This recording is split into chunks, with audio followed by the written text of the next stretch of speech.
ओम नमः सिद्धेभ्यः नमो अरिहन्ताणं नमो सिद्धाणं नमो आयर्याणं नमो उवज्झायाणं नमो लोई सव्यसाहुणं मंगलमय मंगलकरण वीतराग विज्ञान नमो ताहि जाति भय अरहंतादि महान करि मंगल करि हो महा ग्रंथ करन को काज जाति मिले समाज सब पावे निज पद राज शिव उपाय करते प्रथम कारण मंगल रूप विघ्न विनाशक सुख करन नमो शुद्ध शिव भूप नमो शुद्ध शिव भूप। आचार्य कल्प पंडित टोडरमल जी द्वारा विरचित मोक्ष मार्ग प्रकाशक ग्रंथ 9वां अधिकार हमारा चल रहा है। आज समापन की ओर है। सम्यक दर्शन के 8 अंगों की चर्चा करनी है आज हमें। कल तक हमने पढ़ा सम्यक्त्व के भेद, है ना। ऐसे सम्यक्त्व के भेद जानना, लिखा ना ऊपर, ऐसा सम्यक्त्व के भेद जानना। सम्यक्त्व के भेद का प्रकरण अपन ने पढ़ा, जिसमें निश्चय व्यवहार से सम्यक दर्शन बताया, आज्ञा आदि 10 प्रकार से बताया, और दर्शन मोह की अपेक्षा 3 भेद बताए, औपशमिक, क्षयोपशमिक और छायिक। उसकी काफ़ी सारी चर्चा यहाँ पंडित टोडरमल जी ने की है। और लास्ट में 3 लाइन लिख करके एक निर्भरता दे दी है। बिल्कुल ये कह दिया है कि भैया ये जो भी लिखा है औपशम, क्षयोपशम, छायिक, 3 करण के परिणाम, ये नष्ट होगा, वो नष्ट होगा, भाई कुछ नष्ट नहीं होता। तुझे क्या करना है कि तू तो बस तत्व विचार में उद्यमी हो। क्या लिखा है? तत्व श्रद्धान करने का उद्यम करे। श्रद्धान भी अपने आप होता है, तो विचार करने में उद्यमी हो के विचार भी अपने आप होते हैं। समझ में? सब अपने आप होता है, करना कुछ नहीं है। करने की बुद्धि ही मिथ्या बुद्धि है। ये तो उपदेश शैली है। उपदेश में तो करो कहा जाता है, करना अपने आप होता है। समझ में? विद्यालय में शिक्षक सभी विद्यार्थियों को एक जैसा उपदेश देते हैं, बेटा झूठ नहीं बोलना, सत्य ही बोलना। अब बताओ कितने लोग झूठ बोलते हैं, कितने सच बोलते हैं? सहज परिणामन है अपने अपने का। ये वस्तु स्वतंत्रता है, वस्तु का सहज परिणामन है। कोई किसी को बदल सकता नहीं है। मैं स्वयं भी अपने विकारी भावों को बदलने में समर्थ नहीं हूँ। बदल सकते हो तो बदल के दिखाओ। नहीं कर सकते, बताओ, नहीं कर सकते तो क्या कर सकते हैं कि मेरा काम क्या है? जानना, देखना, बस। होते हुए को जानो और आनंद करो। चाहे जैसी परिस्थिति बन रही हो संसार में, चाहे जो हो रहा हो, बस जानो और आनंद करो, कुछ मत करो।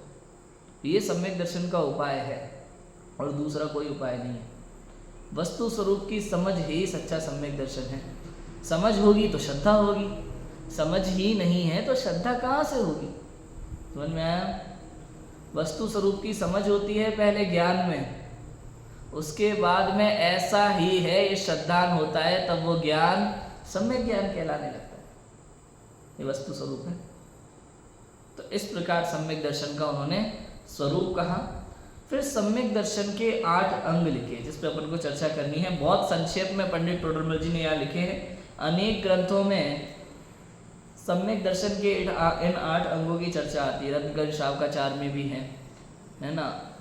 शायद 11वें श्लोक से ही है। 10वें श्लोक में विषया शाव शातीतो वाला श्लोक लिख करके, दिगंबर मुनिराज की परिभाषा लिख करके 11वें श्लोक से रत्नगंज शावकाचार्य में यही सम्यक दर्शन के 8 अंगों की चर्चा है। 8 श्लोकों में निशंकित निकांचित। फिर उसके आगे के श्लोकों में इन 8 अंगों में कौन प्रसिद्ध हुए उनकी चर्चा है। छड़ाला में भी इन 8 अंगों की चर्चा है। और भी अनेक ग्रंथ हैं चरणानियों के सभी ग्रंथों में सम्यक दर्शन अधिकार में इन 8 अंगों की चर्चा आती ही आती है। ये बहुत मुख्य विषय है देखा जाए तो। क्या है ये एक तरह से सम्यक दर्शन के पहचान चिन्ह है। पहचान चिन्ह माने जैसा तत्वार्थ श्रद्धानम लक्षण बनाया ना वैसा नहीं है, लेकिन फिर भी जिनको अंदर में आत्मानुभव हुआ हो उनके जीवन में कुछ बाहर की क्रियाएं ऐसी दिखाई देती हैं। मिथ्या दृष्टि की भी दिखाई दे सकती है, लेकिन आत्मानुभव सहित ये क्रियाएं सच्ची होती हैं और मिथ्या दृष्टि की ये क्रियाएं सच्ची नहीं होती। समझ में आया? ऐसा है।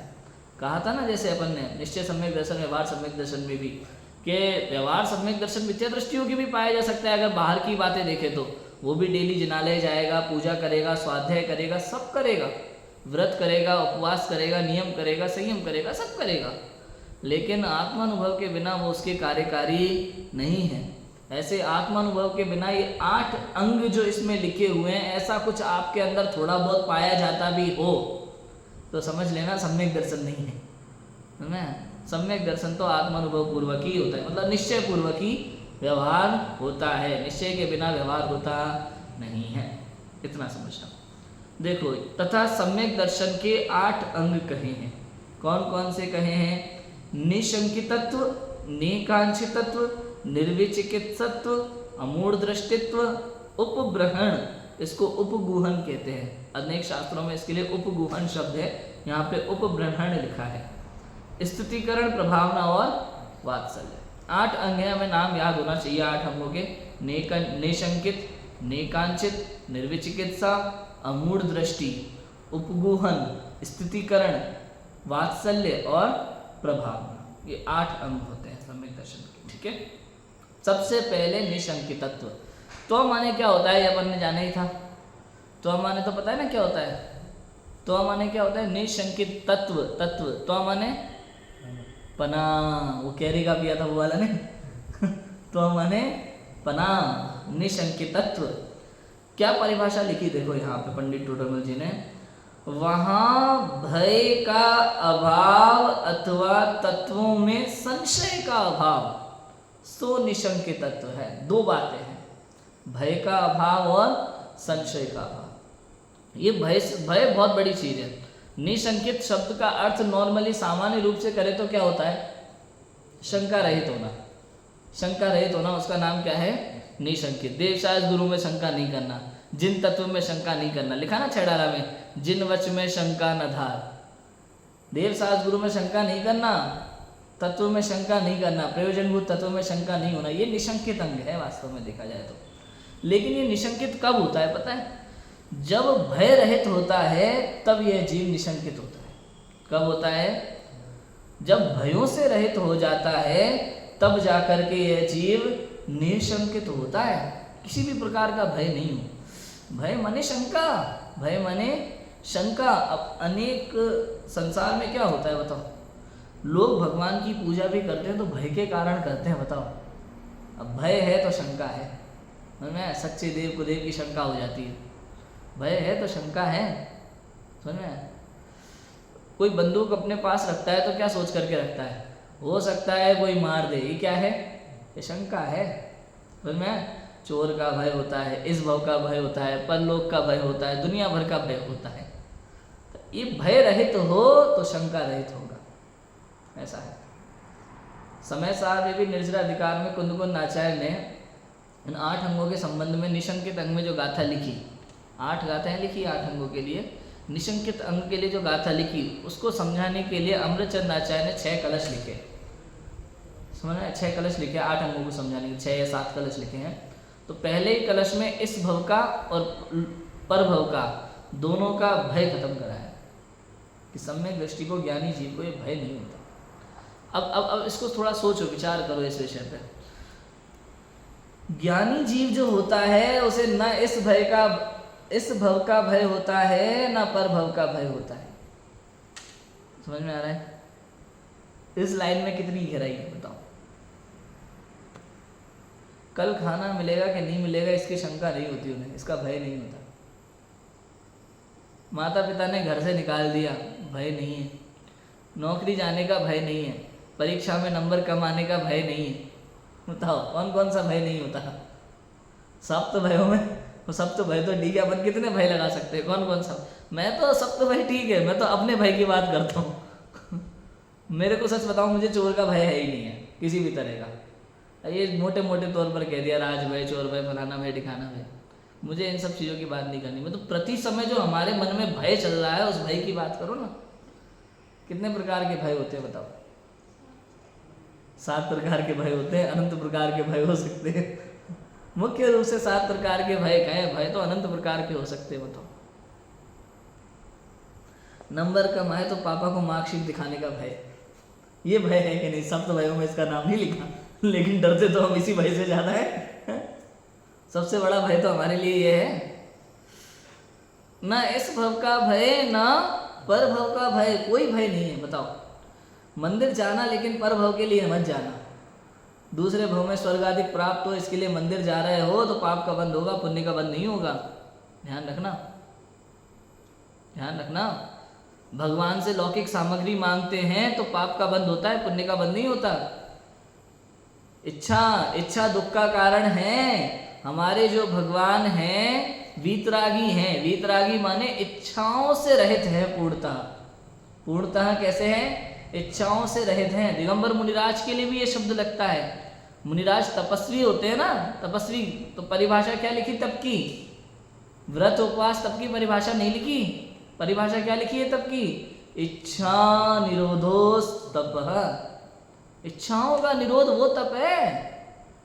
एक टाइम खाना, 2 टाइम खाना, हरी नहीं खाना, ये नहीं खाना, वो नहीं खाना, सुबह नहीं खाना, शाम नहीं खाना, बिस्तर पे नहीं सोना, रस नहीं लेना, ये नहीं करना, ये कोई तप नहीं है। इसका नाम तप नहीं है। अंदर में इच्छाओं का अभाव हुआ कि नहीं हुआ? बताओ, ये तप है। बात समझ में आ रही है कि नहीं आ रही?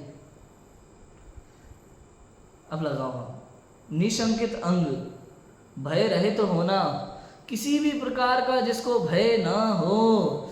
मैं अनादि अनंत चैतन्य परमात्मा हूँ, ना मैं जलता हूँ, ना मैं गलता हूँ, ना मैं जन्मता हूँ, ना मैं मरता हूँ। ऐसे आत्म तत्व का जिसको यथार्थ बोध हो जाता है, वास्तव में वही सप्त भयों से रहित होता है, वही निशंकित अंग का धारी होता है। समझ में आया? और जो आत्मा को नहीं जानता उसको ना तो भय रहित होता है वो, ना ही शंका रहित हो पाता है। जीवन भर शंका में रहता है। अपने को नहीं जानेगा तो समस्त संसार में शंका में ही डोलेगा। अभी भी ये जीव शंका में, आत्मानुभव के बिना शंका में ही है। किसी ने कह दिया कि ये ही सच्चे हैं, उनको मानते हुए भी वो कहीं ना कहीं शंका में रहता है, यदि आत्मानुभव नहीं होता तो। आत्मानुभव के बिना शंका में है। क्या कहते हैं गुरुदेव श्री? पहले अपना निर्णय होता है, अपने निर्णय के बाद देव गुरु धर्म का निर्णय सच्चा निर्णय होता है। आत्मानुभव के बिना देव शास्त्र गुरु का निर्णय भी नहीं माना जाता सच्चा। समझ में आया? निशंकित अंग, किसी प्रकार की शंका नहीं। किसमें शंका नहीं? वस्तु स्वरूप में शंका नहीं होना। जैसे शक्कर को देख करके शंका नहीं होती, मीठी है कि कड़वी है। बताओ, शक्कर को देख करके कभी शंका हुई कि खट्टी भी हो सकती है ये वाली शक्कर? जरा चेक करके देखो, खट्टी तो नहीं है। जैसे आम चेक करते हैं ना बाजार में लोग, खट्टा है कि मीठा है। शक्कर को कभी चेक करने की जरूरत पड़ती है कि कहीं खट्टी तो नहीं है, कड़वी तो नहीं है? कितनी कितनी गजब की श्रद्धा है शक्कर के ऊपर कि ये मीठी ही है। ऐसी आत्म तत्व पे श्रद्धा नहीं है कि मैं भगवान ही हूँ। ऐसी श्रद्धा होना चाहिए। मैं आत्मा हूँ, आत्मा का स्वभाव, मेरा स्वभाव मात्र जानना देखना है, ऐसी श्रद्धा हो। मैं श्रद्धा चाहिए, ऐसी श्रद्धा चाहिए कि मेरा स्वभाव कैसा है, मेरा कार्य तो मात्र जानना है। जैसे शक्कर का कार्य मीठा है, मीठा करना है, स्वभाव ही उसका मीठा है। उसको सब्जी में डाल दो, दूध में डाल दो, दही में डाल दो, तुम्हें जो मन पड़े उसमें डाल दो। कोई कहे नहीं इसमें शक्कर नहीं डलती, अरे तुम डालो मना नहीं करेगी, लेकिन वो वहां भी क्या करेगी? मीठा करेगी। जहां डालो वहां शक्कर क्या करती है? मीठा करती है। ऐसे ही संसार में जहां चाहे वहां कहीं भी चले जाओ, कैसी भी परिस्थिति में चले जाओ, आत्मा का कार्य तो मात्र जानना है, करना धरना बदलना नहीं है। मिथ्या बुद्धि है, मिथ्या बुद्धि है जिसको ये लगता है कि मैं संसार में कुछ कर सकता हूँ, मैं ये बदल सकता हूँ, ये मेरे हाथ में है। तुम्हारे हाथ में, अरे तुम होते कौन हो? इंद्र और जिनेंद्र के हाथ में कुछ नहीं है। बताओ। जैन दर्शन तो ये कहता है कि होने योग्य ही होता है, नहीं होने योग्य संसार में कुछ होता नहीं है। नहीं होने योग्य करने की ताकत इंद्र और जिनेंद्र में भी नहीं है। तो भाई साहब आप कौन हो? जैन धर्म तो ये प्रश्न पूछता है, भाई साहब आप कौन हो? जिन्हें जो आपके इष्ट देवता हैं, जो आपके भगवान हैं, वीतराग सर्वज्ञ जिनेंद्र भगवान, वो भी होते हुए को नहीं बदल सकते, तो भैया आप कौन हो? ये ताकत नहीं है। इसलिए क्या करना, जो भी हो रहा है मात्र जानना और आनंद में रहना, ये वस्तु स्वरूप की समझ है। ऐसा समझने से निशंकित अंग प्रकट होता है। बताओ कैसे प्रकट होता है निशंकित अंग? बाहर की चीजों में ये ऐसा है, ऐसा नहीं है। यदि आप बाहर से अपने में निशंकित अंग लाना चाहोगे तो नहीं आएगा। कहां से प्रकट होगा? अंदर से प्रकट होगा। एक बार जान लिया ये मैं हूं और मेरा स्वरूप ऐसा है, निशंकित अंग प्रकट हो गया। बताओ, निशंकित अंग। नया मोबाइल खरीद के लाते हैं ना, नया मोबाइल खरीद के लाते हैं तो बड़ी टेंशन होती है। राजू भाई आप नया मोबाइल खरीद के लाए और गलती से पानी में गिर गया, बताओ कितनी टेंशन। शंका, खराब तो नहीं हो गया? हाँ, बच्ची को पकड़ा दिया, बताओ खराब तो नहीं हो गया? क्या कर दिया होगा, ये कर दिया होगा, वो कर दिया होगा। जब आप उसकी किताब में पढ़ते हो, मोबाइल के साथ जो छोटी सी डायरी आती है उसमें मच्छर बराबर जरा जरा से अक्षरों में लिखा रहता है, वो जब आप उसमें पढ़ते हो, अरे ये मोबाइल तो वाटर प्रूफ है, ये खराब ही नहीं होता, कितनी टब में डाल दो 2 घंटे 6 घंटे, बताओ कितना निशंकित हो जाते हैं। उसके बाद दोबारा कोई मोबाइल लेकर के 3 बार टब में डाल दे, कोई चिंता नहीं है, चिंता मत करो वाटर प्रूफ है, निश्चिंत, ये निशंकित है। ऐसे ही हम जो शंका करते हैं मैं मर जाऊंगा, मुझे ये हो जाएगा, मुझे वो हो जाएगा, अरे ये रोग हो जाता है, अरे कोरोना हो जाता है। जिनवाणी कहती है तू कोरोना प्रूफ है। क्या है? कोरोना प्रूफ है। आत्मा में कभी आज तक कोई रोग लगा नहीं है, ना लग सकता है। ये सारे रोग शरीर में पुद्गल में लग रहे हैं। पुद्गल का काम पुद्गल में चल रहा है, मेरा काम मुझ में चल रहा है। मैं समस्त परद्रव्यों से सदा भिन्न अनादि अनंत चैतन्य परमात्मा हूँ। उसका आश्रय लो, उसका अनुभव करो, उसके रस में डूब जाओ। इसी का नाम सम्यक दर्शन है, इसी का नाम निशंकित अंग की प्रगटता है। अब बताओ कितने निशंकित हो जाते हैं हम। अब कोई शंका नहीं है, ना मैं जन्मता, ना मरता, ना जलता, ना कटता, ना कछु होता। और थोड़ा देखें, ये सब तो क्या है, थोड़ी ऐसी बातें लगती है, शास्त्र की बात है। अपने को क्या है, वर्तमान में जो अपने साथ घट रही है वही बातें समझ में आती हैं, और मुझे भी प्रैक्टिकल समझने में ही अच्छा लगता है। अरे कोई मुझे गाली देता है तो मुझे लगती ही नहीं है मैं गाली प्रूफ हूँ। समझ में आया? समझ में आया बेटा? मैं गाली प्रूफ हूँ। अब दे लो गाली, अब दे लो गाली, बताओ लगती है मुझे? कोई गाली देगा तो इस शरीर को देगा, और मैं ये शरीर नहीं हूँ। जिसको वो गाली दे रहा है वो मैं हूँ ही नहीं, और जो मैं हूँ उसे तो वो जानता ही नहीं है, गाली नहीं दे सकता वो मुझे। बताओ अब कितना आनंद है, बताओ। ये आनंद है, जगत में रह करके भी आप कैसे आनंद ले सकते हो आत्मा का। अरे ये संसार मुझे आत्मा के आनंद से नहीं रोक सकता। क्यों नहीं रोक सकता? क्योंकि मैं ही आनंद का सागर हूं। मछली को कोई पानी पीने से रोक सकता है क्या? समुद्र में पी रही है। अचरज है जल में रह के भी मछली को, कितना प्यारा भजन है। निशंकित अंग, कोई शंका नहीं होना। बताओ तत्व में कहीं से कहीं तक कोई शंका नहीं होना। अपन ने 7 तत्व पढ़े, 7 तत्व की डिटेल पढ़ी, संवर निजरा आसवन सब पढ़ा है, उपादेय ये सब पढ़ा अपन ने। सार क्या है? सार ये है कि सब मुझसे भिन्न है, मैं सप्त तत्वों से रहित चैतन्य परमात्मा हूं। सप्त तत्वों से रहित चैतन्य परमात्मा हूँ मैं। ये जो 7 तत्व हैं, 7 तत्व पर्याय स्वरूप है, और मैं पर्याय नहीं हूँ। मैं तो क्या हूँ?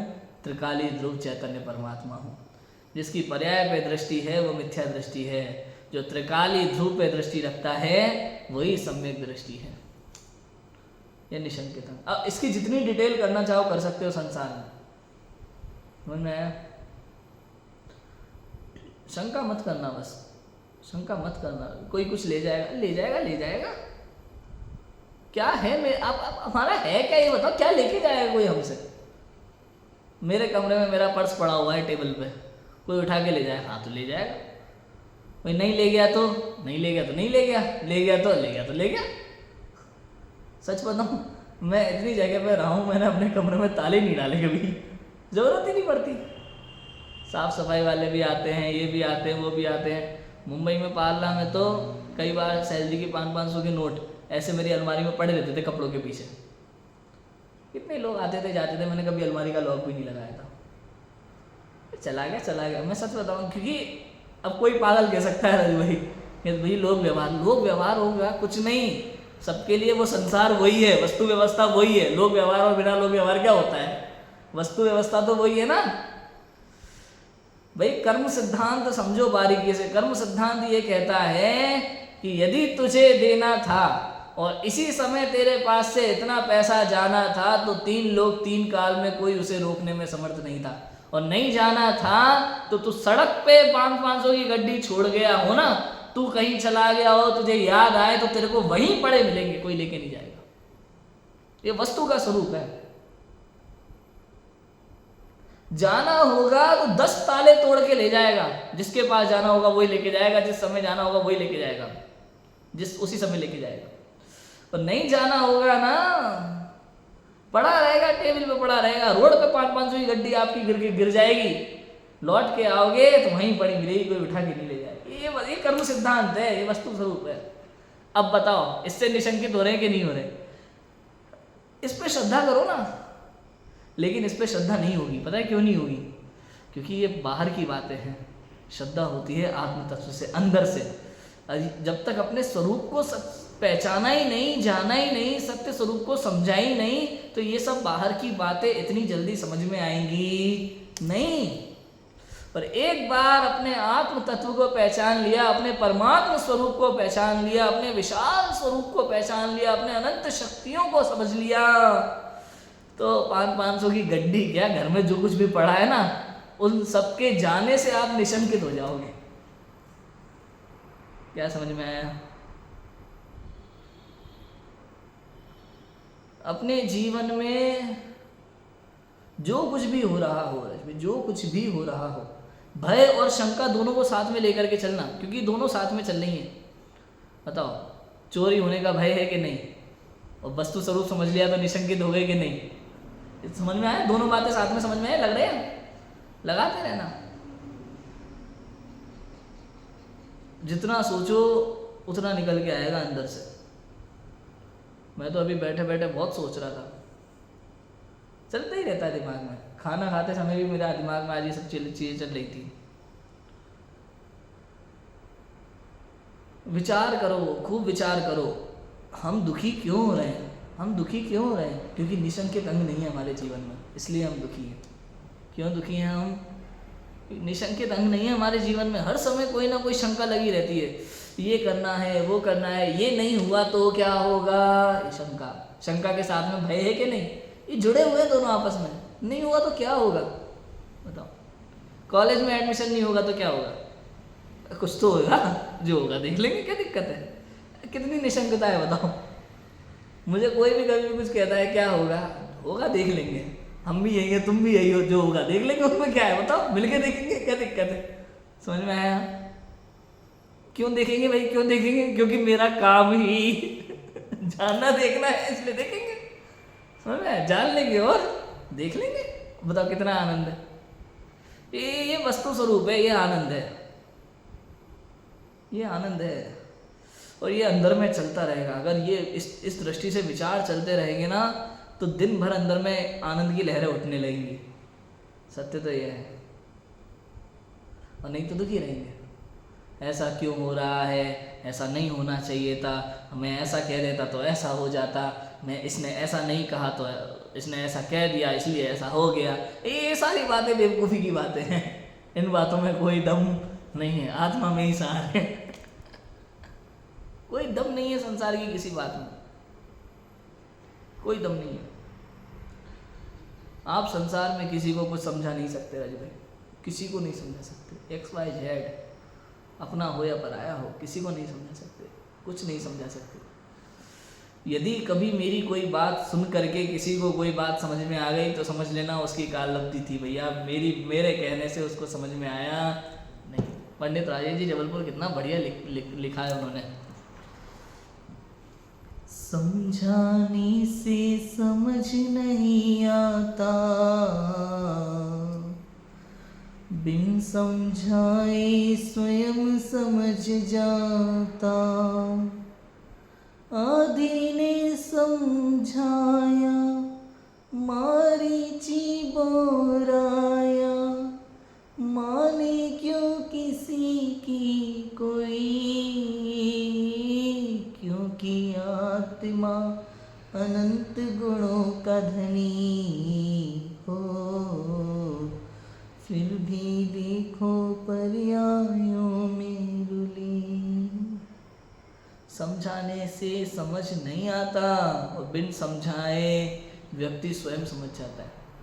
मैं तो कई बार है ना कहने का भाव ही त्यागना चाहता हूँ। मैं तो कई बार ये सोचता हूँ मौन व्रत ले लेना चाहिए हमें तो, दिन भर शांति से रहो, अपने आनंद में रहो, क्यों किसी को समझाने के चक्कर में दुखी होना। हम किसी को 2 बात समझाएं, वो हमें और उल्टा समझा दे, उसके तो समझ में आई नहीं, मुझे और उल्टा पड़ा गया, क्यों चक्कर में पड़ना भाई, तुम अपना देखो हम अपना देखते हैं। समझ में आया? सीधी सिंपल सी बात है, भावी नहीं है, अब तो होना ही नहीं चाहिए। मौन रहो, अपने आनंद में मस्त रहो, क्या दिक्कत है? ये सब तो चलता रहेगा संसार में।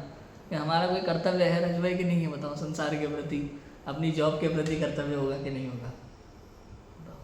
अगर हमने जॉब के प्रति कर्तव्य नहीं निभाया तो मायाचारी कहलाएंगे कि नहीं कहलाएंगे?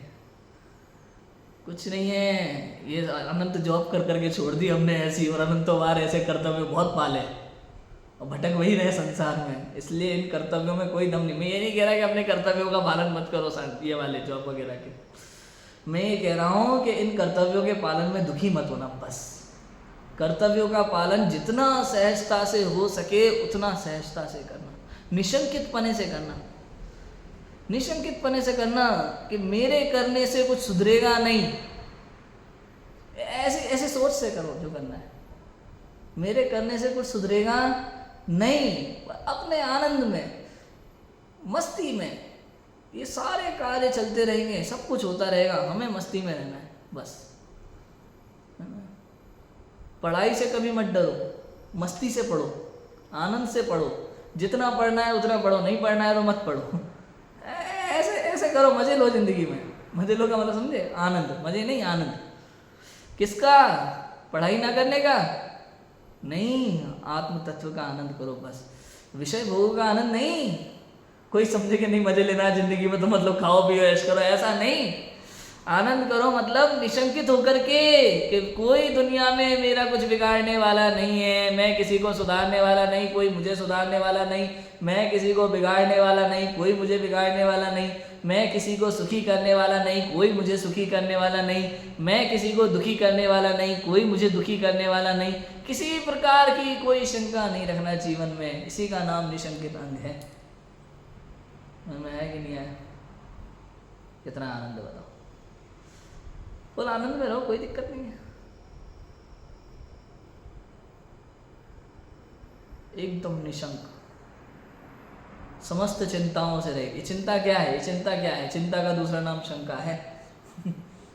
चिंता क्या है? शंका है।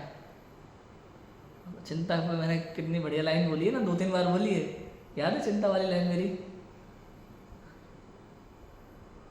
यदि आपको किसी बात को लेकर के चिंता है तो विचार करो कि ये जो मेरी चिंता है, क्या मेरे पास इसका कोई उपाय है? यदि है तो उपाय कर लो, चिंता किस बात की? समझ में आया?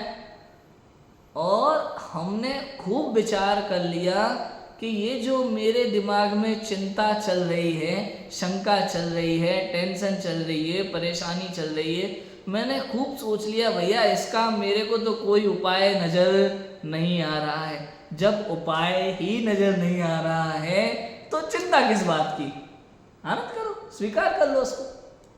समझ में आया कि नहीं? समस्या आ गई सामने, कोई भी समस्या है, उपाय है तो क्या करना, उपाय कर लेना, समस्या को पकड़ के क्यों रो रहे हो। और उपाय नहीं है तो क्या करना, स्वीकार कर लो। स्वीकृति में आनंद है, स्वीकृति में पुरुषार्थ है। समझ में आया? ये निशंकित है। निशंकित समझ में आ रहा है? अब बोलो। तत्व की शंका, देवगुरु धर्म में शंका, सब में लगा लो। ये तो मैंने आपको डेली रूटीन बता दिया पूरा, देवगुरु धर्म तत्व की शंका। आप ये तो शास्त्र में पढ़ लोगे एक एक लाइन में सब। लेकिन जो डेली रूटीन में हम परेशान हैं शंका और भय के कारण से, इससे मुक्ति कैसे मिलेगी? कि एक ही उपाय है, एक ही उपाय है, दूसरा कोई उपाय नहीं। वो उपाय क्या है? एक ही, अपने को जानो बस। आपने नया मोबाइल खरीदा, नए मोबाइल के साथ जो डायरी बुक आई है वो आपको पता है। समझ में आया? आपने नया मोबाइल खरीदा, अब उसके संबंध में जो भी शंकाएं हैं राजू भाई, ये पानी में खराब होगा कि नहीं होगा, गिरने से इसमें स्क्रैच आते कि नहीं आते ना, कई तरह की उसमें शंकाएं हो सकती है मोबाइल के विषय में। उसका समाधान कहाँ मिलेगा? मोबाइल के साथ आई हुई किताब में। और अगर उसको पढ़ ली एक बार तो उसके बाद मोबाइल के संबंध में जो भी शंकाएं थी वो खत्म हो गई कि नहीं? भाई पानी में डूबेगा, डूबेगा तो भी शंका खत्म, शंका खत्म, भय खत्म। भाई डूबेगा, अपन को बचा के रखना है और कुछ नहीं। एक बार पता चल गया तो टेंशन खत्म। ऐसे ही, और नहीं डूबेगा पानी में, वाटर प्रूफ है, स्केच प्रूफ है, सब पढ़ लिया हमने, निशंकित हो गया मेरा मोबाइल क्वालिटी वाला। ऐसे ही जिसको अपने आत्म तत्व के विषय में शंका है, वस्तु स्वरूप के विषय में शंका है, तो भैया जिनवाणी जैसी एक बहुत ही महान ग्रंथ हमारे सामने है। इस किताब को पढ़ो, इस ग्रंथ को पढ़ो, इस शास्त्र को पढ़ो। इसमें आत्म तत्व के सारे फीचर हैं, अंदर से लेके बाहर तक के पूरे।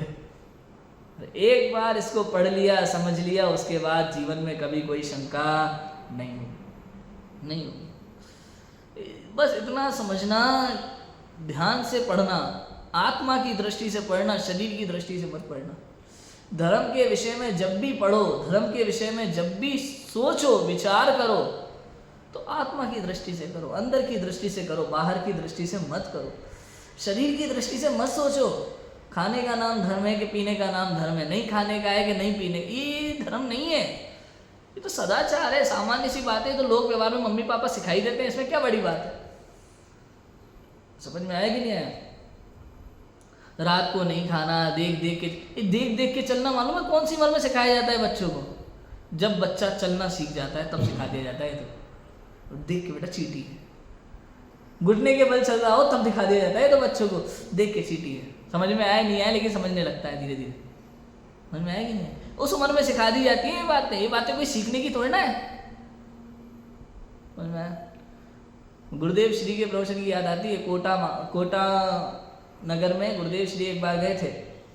वहाँ किसी ने गुरुदेव से बोला कि साहब रात्रि भोजन के ऊपर प्रवचन करो। गुरुदेव ने क्या जवाब दिया पता है?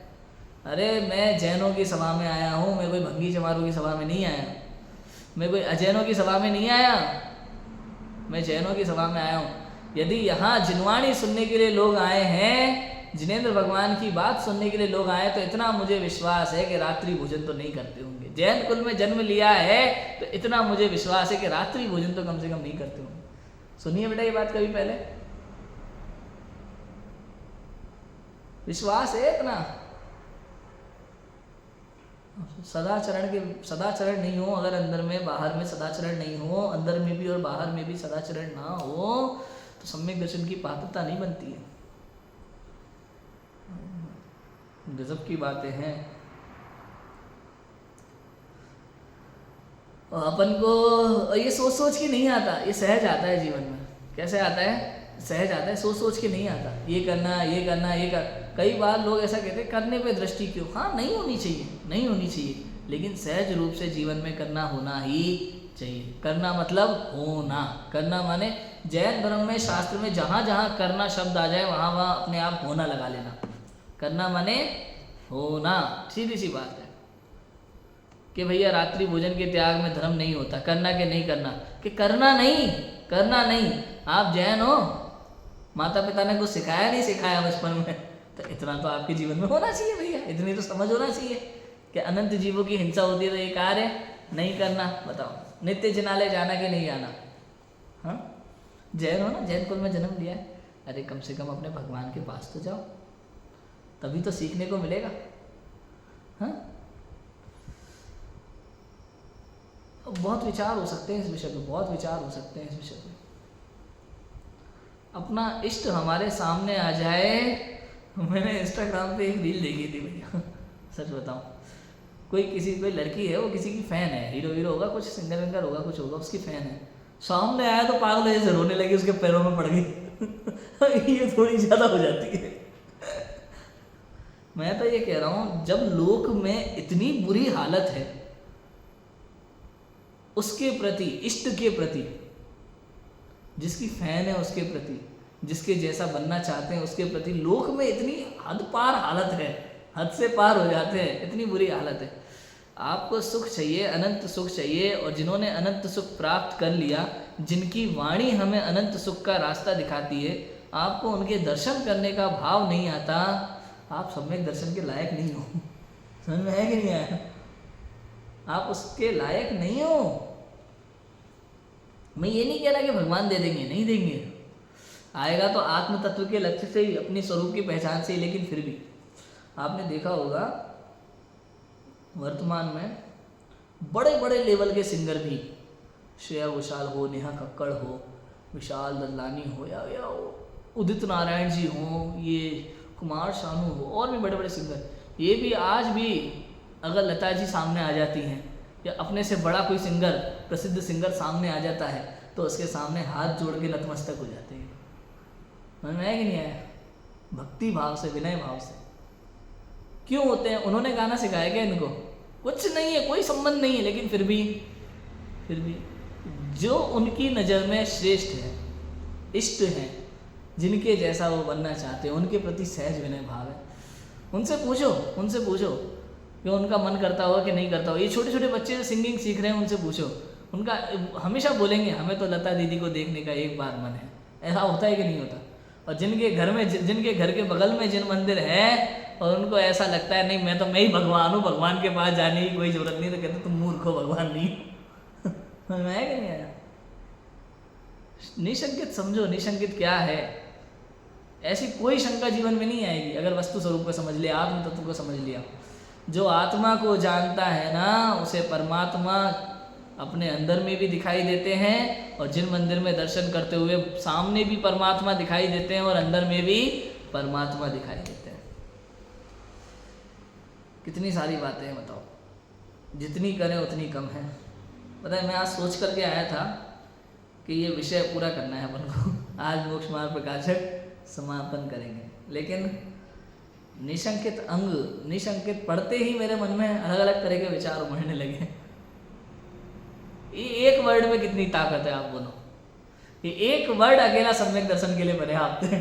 एक वर्ड, एक्चुअली वास्तव में 8 अंगों में अभिनव भाव संबंध है, एक है तो सारे होते हैं। अपन देखेंगे, आज निशंकित की चर्चा कर रहे हैं, अगर कल मैं निकांक्षा की चर्चा करूंगा ना, तब भी यही बातें आ जाएंगी। निर्विचिकित्सा की चर्चा करूंगा तो भी बात यही आएगी, क्योंकि है ही वही। दृष्टिकोण बदल गए, बस देखने की चीज तो वही है, दृष्टिकोण बदल जाते हैं बस देखने के। वो निशंकित की अपेक्षा से, अभी आप आत्म तत्व को देख रहे थे, अभी निकांक्षा की अपेक्षा से आप देखोगे अपने आप को कि मेरे में कांक्षा कहाँ है। अभी शंका चल रही है, शंका कहाँ हो रही है, बताओ जीवन में। बचपन से लेके बुजुर्ग अवस्था तक हम कितनी शंकाओं में जीते हैं। और एक बार मुझे अगर बचपन में ये बता दिया होता कि बेटा जम जस जम्मी देश जेड़ विहाड़ जम्मी कालम्मी, चिंता मत कर दो, तो मैं बचपन से निशंकित हो जाता, टेंशन ही नहीं है किसी बात की। वैसा ही मैं तो हूँ। बताओ, कोई टेंशन नहीं है जीवन में, ना जन्म की, ना मरण की, ना धन की, ना संपत्ति की, ना मान की, ना अपमान की, हमें कोई चिंता नहीं, ना निंदा की, ना प्रशंसा की, किसी का भय नहीं है, ना निंदा का भय है, ना प्रशंसा की आकांक्षा है, कुछ नहीं। ये जीवन है, ये जीवन जीने की कला है। आप जीवन जीना सीख जाओगे, ये सारी चीज जीवन में आ गई तो, ना निंदा का भय, ना ही प्रशंसा की आकांक्षा। समझ में आया? कोई कुछ भी कहे, कहने दो। अब बताओ, किसी को देख करके हमें कई बार उसके जैसा बनने की इच्छा होती है।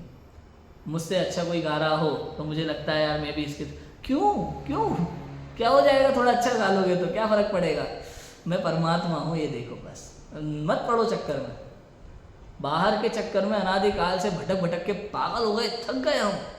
अब तो थको, थकान महसूस क्यों नहीं हो रही इस संसार से? बताओ क्यों इस संसार से थकान महसूस नहीं हो रही हमें?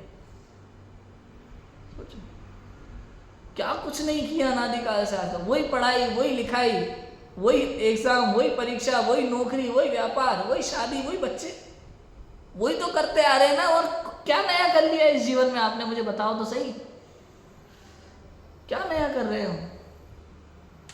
करने योग्य तो किया ही नहीं ना। क्या करना था भाई, कि अपने स्वरूप का आनंद करना था, अपने को जानना था, बस और कुछ नहीं। अपने को जानना था, संसार में जो कुछ भी हो रहा है होने दो, होने दो, ज्ञाता दृष्टा बने रहो बस, और आनंद में रहो, विकल्प ही मत करो कोई। ये गलत हो रहा है, ये सही हो रहा है ना, होने दो ना। तुम कौन होते हो सही गलत का निर्णय करने वाले? सब लोग सुंदर है, लोक में सब सुंदर है, लोक में सब सुंदर। कौन कौन बदल सकता है?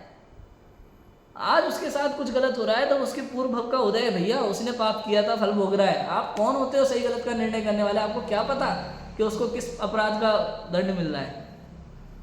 हमें उस समय ऐसा भाव आता है इसके साथ गलत हो रहा है, उसके साथ गलत हो रहा है। कुछ नहीं हो रहा है, सबको अपने अपने परिणामों का फल मिल रहा है इस संसार में। बस या मेरे साथ गलत हो रहा है, मुझे अपने परिणामों का फल मिल रहा है, कोई दिक्कत नहीं, होने दो।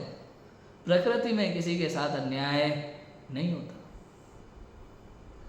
गजब है, आनंद है, इतना समझने की देर है, बस निशंकित हो गया कोई शंका ही नहीं रही। अब इस दृष्टि से विचार कर लो, अपन ने कितनी सारी चर्चा कर लिया, देखो एक अकेले निशंकित शब्द के आधार से। जीवन में बचपन से लेके बुजुर्ग अवस्था तक अनेक प्रकार की परिस्थितियां आपके जीवन में आएंगी, अनेक प्रकार की परिस्थितियां जीवन में आएंगी। कभी अच्छा होगा, कभी बुरा होगा, कभी आपकी प्रशंसा करके आपको नारियल के पेड़ पे चढ़ाया जाए। नारियल का पेड़ बड़ा होता है या ताड़ का? नारियल का। कभी आपको नारियल के पेड़ पे पढ़ाया जाए, चढ़ाया जाएगा, कभी आपको उतार करके टमाटर के पौधे तक ले आया जाएगा। समझ में? हमें दोनों में समता भाव धारण करना है। कुछ नहीं है, कुछ भी नहीं है। जो मेरी निंदा कर रहा है ना तो वो मुझे जानता है, जो मेरी प्रशंसा कर रहा है वो भी मुझे नहीं जानता है। वो क्या मेरी निंदा और प्रशंसा करेगा, वो मुझे जानता ही नहीं है। हा? मेरी एक आध बुरी आदत देख करके या मेरी एक आध चीज देख करके कोई मेरी बुराई कर दे, कोई मेरी एक आध अच्छाई देख करके कोई मेरी प्रशंसा कर दे, क्या वो मुझे पूर्ण रूप से जानता है? मुझे सबसे ज्यादा सिर्फ मैं जानता हूं और कोई नहीं। केवल ज्ञानी भगवान जानते हैं और कोई नहीं। बताओ, इसलिए मैं निंदा और प्रशंसा से परे हूं। कौन हूं? चैतन्य परमात्मा हूं, मैं ही परमात्मा हूं, बस मैं ही आत्मा हूं, मैं ही परमात्मा हूं। मेरा इस संसार में मेरे अलावा कोई भी नहीं है। मेरे करने योग्य कार्य इस संसार में कुछ नहीं है। बताओ, कोई पूछे आप क्या क्या कर लेते हो? कि जान लेते हो और देख लेते हो, बस यही मेरा बायोडाटा है, असली बायोडाटा। शरीर का बायोडाटा कितना होता है बताओ? बीए कर ली, बीएड कर ली, एमए कर ली, पीएचडी कर रहे हैं, शरीर का बायोडाटा है सारा। अपना बायोडाटा क्या है भाई? तुम्हारा बायोडाटा क्या है? जान लेते हैं और देख लेते हैं और आनंद करते हैं, बस ये मेरा बायोडाटा हो गया। इतना सा बायोडाटा है, कोई डिग्री विग्री नहीं, कुछ नहीं। जान लेते हैं और देख ले, जानना देखना ही मेरा कार्य है, यही मेरा बायोडाटा है, ये ही मैं हूँ, इतना ही मैं हूँ। ये समझो, इसी बात की श्रद्धा करो, इस पर शंका मत करो। मैं कुछ कर सकता हूँ, ये मिथ्यात्व है। मैं कुछ बदल सकता हूँ, ये मिथ्यात्व है। मेरे करने से कुछ हो रहा है, ये मिथ्यात्व है। मेरे बदलने से कुछ बदल जाएगा, ये मिथ्यात्व है। मैं किसी को कंट्रोल कर रहा हूँ, कंट्रोल कर सकता हूँ, ये मिथ्यात्व है, अज्ञान है, विपरीतता है। तो निशंकित क्या है, सम्यकता क्या है कि मैं तो ज्ञाता दृष्टा चैतन्य परमात्मा हूँ, अनादि अनंत एक जैसा रहने वाला, ना मुझ में से कुछ कम होता है, ना मुझ में कुछ बढ़ता है। मैं तो ऐसा ही हूँ, बस ये सम्यक दर्शन है, ये निशंकित है। निशंकित समझ में आ गया। एक बार अपने आप आत्म तत्व के फीचरों को जान लो, संसार में आपको किसी प्रकार की शंका नहीं होता। कोई मुझे दुखी कर देगा तो क्या होगा, कर ही नहीं सकता। आत्म तत्व को जानने से ही सारी चीजें आएंगी। कोई मुझे मारेगा, मर ही नहीं सकता। कोई मुझे जला, अरे मैं जल गया, जल ही नहीं सकता, शरीर है, मैं नहीं हूँ। ऐसा लगाते हर चीज में लगा। जहां आज से सोचो, आज से सोचना, हर्षिता तुम भी सोचना आज से, जहां आपको तकलीफ होने लगे ना, वहीं इस दृष्टि से सोचना शुरू कर देना। एक पल में जीवन में शांति अनुभव होने लगेगी, एक पल में शांति अनुभव होने लगेगी जीवन में। कोई मेरा मजाक बनाएगा, अरे तो बना लेने दो, मेरा थोड़ी बनाएगा, शरीर का बनाएगा, मैं तो शरीर हूँ ही नहीं। इससे एकत्व बुद्धि ऐसे टूटेगी, ऐसे इससे एकत्व बुद्धि टूटेगी। समझ में आया? अपने पर दृष्टि रखो जितना हो सके। अब हर समय कब रखना है भाई अपने पर दृष्टि? 1 घंटा सुबह, 1 घंटा शाम नहीं। ऑफिस के काम में अपने पर दृष्टि ऐसे आत्मा का काम नहीं कर सकते, वो तो शरीर का कर्तव्य है ना, ऑफिस का काम तो रहे भाई। तो अपने पर दृष्टि कैसे रख सकते हो? मायाचारी कहलाएगी? नहीं भाई, मायाचारी तो मैं अनादिकाल से अपने साथ कर रहा हूँ, बाहर के काम करके, दुनिया के काम करके। मैंने अपना काम नहीं किया। अब कुछ भी हो जाए, कल का भरोसा नहीं है, कल जीवन है कि नहीं क्या पता, क्या पता। तो क्या करना कि हर समय अपने पर दृष्टि रखना, बस ये मैं हूँ और ये मैं हर कार्य करते हुए मैं तो आनंद का पुंज हूँ। मेरे को किसी बात से दुख या तकलीफ होती नहीं है। कोई दुनिया का कर्म का उदय मेरे को दुखी करने में समर्थ नहीं। मैं तो आनंद का सागर हूँ। ऐसा वस्तु स्वरूप समझ लो, बस शंकाएं खत्म, भय खत्म। हमें और क्या प्रकट हो गया? निशंकित अंग। कैसे प्रकट हुआ? आत्म तत्व को समझने से, उसकी सच्ची श्रद्धा से। इसका नाम क्या है? सम्यक दर्शन और निशंकित अंग। समझ में आ गया? इतनी बात। आज अपन ने निशंकित अंग की चर्चा करी है, कल अपन निकांक्षित अंग की भी चर्चा करेंगे। अभी की बात को विराम देते हैं। ओम नमः सिद्धे।